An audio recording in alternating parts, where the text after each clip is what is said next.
AB Venkateswararao Vijayawada police కమిషనర్గా పనిచేసినప్పుడైతే మంచి పేరు తెచ్చుకున్నారు. బడా బడా రౌడీలను కూడా అరెస్ట్ చేసిన చరిత్ర ఉంది. ఆయన ఆక్రమించుకున్నటువంటి, అంటే ఆయన ఆక్రమించుకుంది కాదు, వేరే నాయకులు ఆక్రమించుకున్నటువంటి ఇళ్ళని ఖాళీ చేయించినటువంటి సందర్భం కూడా ఉంది.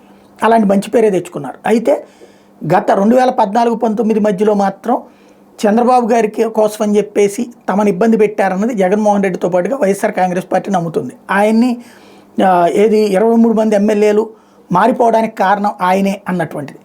ఆ నేపథ్యంలో ఏబి వెంకటేశ్వరరావు గారికి సంబంధించి ఏదైతే తాజాగా వచ్చినటువంటి క్వాట్లో ఆయన్ని సస్పెన్షన్ చేయడం, ఆ సస్పెన్షన్ మీద ఆయన వేసినటువంటి పిటిషన్ దాన్ని మళ్ళీ వాయిదా వేసినటువంటి నేపథ్యంలో ఆయన గురించి ఒక తీవ్రమైనటువంటి కథనంతో ఒకటి సాక్షి ప్రొజెక్ట్ చేసుకొచ్చింది. ఆయన సీనియర్ ఐపీఎస్ అధికారి, ఎనీ టైం బాబు అంటే ఏబీవీగా పేరు తెచ్చుకున్న ఆయన ఐపీఎస్ అధికారిగా, అంటే టీడీపీ పొలిటికల్ సర్వీస్ అధికారిగా పనిచేయడానికి ఎక్కడ లేని ఆసక్తి చూపుతారు. చంద్రబాబు సీఎంగా ఉండగా 2014-19 వరకు ఆయన అడ్డగోలుగా చెలరేగిపోయారు.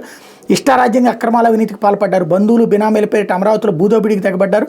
ప్రభుత్వ అధికారిక విధుల కంటే టీడీపీ రాజకీయ ప్రయోజనాల కోసమే పనిచేస్తారు. ముఖ్యంగా 2014లో వైఎస్ఆర్సీపీ తరపున గెలిచిన ఎమ్మెల్యేలో 23 మందిని ప్రలోభాలకు గురిచేసి టీడీపీలో చేర్పించడంలో ఆయనదే కీలక పాత్ర.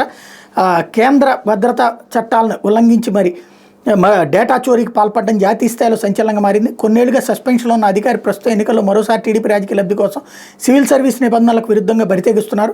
తెలుగుదేశం తరపున రెబల్స్గా బరిలో ఉన్న వారిని బెదిరిస్తూ టీడీపీ ఏకపక్ష వైఖరితో విసిగిపోయి కినుక వహించిన జనసేన బీజేపీ నేతలు భరతం పడుతున్నారు. ఎన్నికల ప్రవర్తన నియమావళికి విరుద్ధంగా టీడీపీ ప్రతినిధి వ్యవహరిస్తున్న అధికారి బరితెగింపు ఎలాగుందంటే, పార్టీ కోసం పనిచేసే నేతలకు కాకుండా లోకేష్కి ముడుపులు చెల్లించుకున్న బడాబాబుకే ఆ పార్టీలో ఈ ఎన్నికల్లో చంద్రబాబు టికెట్లు కేటాయించడంతో ఆ పార్టీలో అసమ్మతి బగ్గుమంది. దాంతో పలువురు టీడీపీ రెబల్ అభ్యర్థులు నామినేషన్లు వేశారు.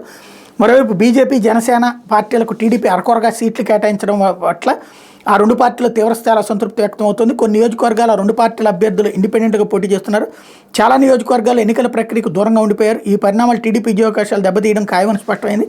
దీంతో బెంబేలెత్తున్న చంద్రబాబు తన నమ్మిన బంటైన వివాదాస్పద ఐపీఎస్ అధికారిని రంగంలోకి దించారు. ఇంకేముంది, అధికారి టీడీపీ రెబల్స్గా బరిలో ఉన్న నేతల లక్ష్యంగా బెదిరింపు పర్వానికి దిగారు. ఉదాహరణకు నిజువీడిలో టీడీపీ రెబల్ అభ్యర్థికి నామినేషన్ వేసిన ముద్రబోయిన వెంకటేశ్వరరావు తాజాగా వెనక్కి తగ్గడం వెనక అధికారి బెదిరింపులే కారణం. సదరు అధికారి కూడా నిజువీడి నియోజకవర్గానికి చెందిన వ్యక్తే. ఈయన ముద్రబోయిన వెంకటేశ్వరరావుతో ఇటీవల 2-3 సార్లు భేటీ అయ్యారు. నామినేషన్ ఉపసంహరించుకోకపోతే తీవ్ర పరిణామాలు ఎదుర్కోవాల్సి వస్తుందని హెచ్చరించారు. నేపథ్యంలో ముద్రబోయిన తన నామినేషన్ వెనక్కి తీసుకోవడం గమనార్హం. శ్రీకాకుళం జిల్లా పాతపట్నం నుంచి టీడీపీ రెబల్ అభ్యర్థిగా పోటీ చేసి తీరుతానని మాజీ ఎమ్మెల్యే కలమట వెంకటరమణ ప్రకటించారు. ఈ మేరకు ఆ నియోజకవర్గంలో 4 మండలాలు ర్యాలీలు కూడా నిర్వహించి చంద్రబాబు అచ్చెన్నాయుడిపై తీవ్రస్థాయిలో మండిపడ్డారు. దీంతో ఆయన టీడీపీ అధిష్టానం నుంచి పిలుపు వచ్చింది. చంద్రబాబు పిలిపించారని భావించిన రమణకు విజయవాడ వచ్చాక జలక్ తగిలింది. టీడీపీ తరపున ఐపీఎస్ అధికారే రమణతో మాట్లాడినట్టు సమాచారం. నిజానికి 2014లో వైఎస్ఆర్సీపీ ఎమ్మెల్యే గెలిచిన కలమట వెంకటరమణను అప్పట్లో ప్రలోభాలకు గురిచేసి టీడీపీలో చేరేలా వ్యవహారం నడిపింది ఈ అధికారే.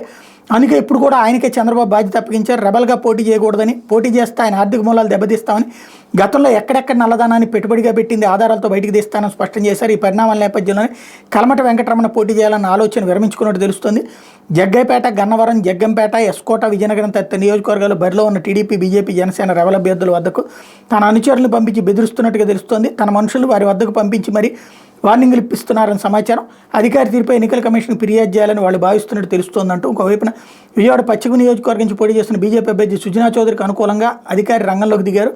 టీడీపీ అసంతృప్త నేత మాజీ ఎమ్మెల్యే జలీల్ ఖాన్ తనదైన శైలిలో బెదిరించినట్టు సమాచారం. 2014లో వైఎస్ఆర్సీపీ తరపున ఎమ్మెల్యే గెలిచిన ఆయన టీడీపీలో చేరడం వెనక ఈ వివాదాస్పద అధికారి క్రియాశీల పాత్ర పోషించారంటూ రాసుకొచ్చారు.